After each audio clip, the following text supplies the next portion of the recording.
শুধু আওয়ামী লীগকে নিষিদ্ধ করলে হবে না, 14 দল যারা আছে অর্থাৎ 24-এর নির্বাচনে যারা অংশগ্রহণ করছে সকল রাজনৈতিক দলের নিবন্ধন বাতিল করতে হবে এবং 14 দলকে বাংলাদেশের রাজনীতি থেকে নিষিদ্ধ করে তাদের নাগরিকত্ব বাতিল করতে হবে এবং তার সাথে 24-এ জুলাই আগস্টের যারা গণহত্যাকারী, যারা গণহত্যার সাথে তাদের ইন্ধন ছিল, সংশ্লিষ্টতা ছিল, তাদেরকে নিষিদ্ধ করতে হবে, আইনের আওতায় আনতে হবে এবং প্রত্যেকটি রাজনৈতিক দলকে আজকে মাঠে নেমে এই আওয়ামী লীগকে প্রত্যাখ্যান করে নিষিদ্ধর দাবিতে যতক্ষণ পর্যন্ত নিষিদ্ধ হবে না ততক্ষণ পর্যন্ত রাজপথে অবস্থান যেহেতু করেছে এই হাল ছাড়া যাবে না। ফসল ঘরে নিয়ে এই ছাত্র জনতা ঘরে ফিরবে। কত একটাই, 14 দলের সকল রাজনৈতিক দলকে নিষিদ্ধ করতে হবে এবং সবাইকে আইনের আওতায় আনতে হবে। আজকে সারা বাংলাদেশের মানুষ ঐক্যবদ্ধ হয়েছে, এই দাবি মানতে হবে, না হলে বাংলাদেশের জুলাই আগস্টের চাইতে ভয়ঙ্কর কিছু ঘটবে। কারণ এই জাতি কিভাবে আন্দোলন করতে হয় সেটা বা জাতি জানে।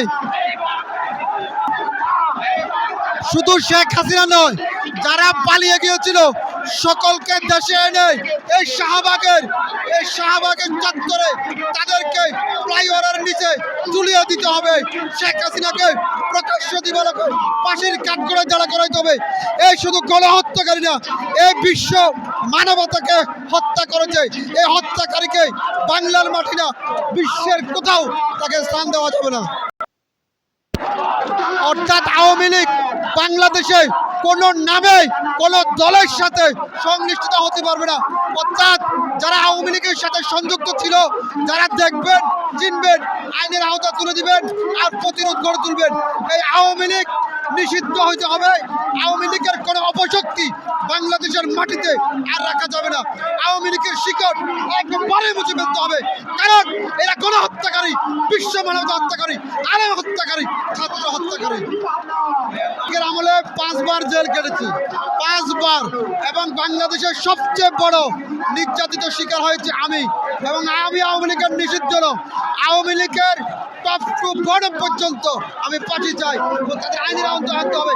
যতক্ষণ পর্যন্ত আওয়ামী লীগ নিষিদ্ধ হবে না বাংলার মাটিতে, ততক্ষণ পর্যন্ত এই আন্দোলন চলবে। এই আন্দোলন এখন কোনো রাজনৈতিক দলের ভিতরে নাই, এই আন্দোলন সাধারণ মানুষের কাতারে চলে গেছে।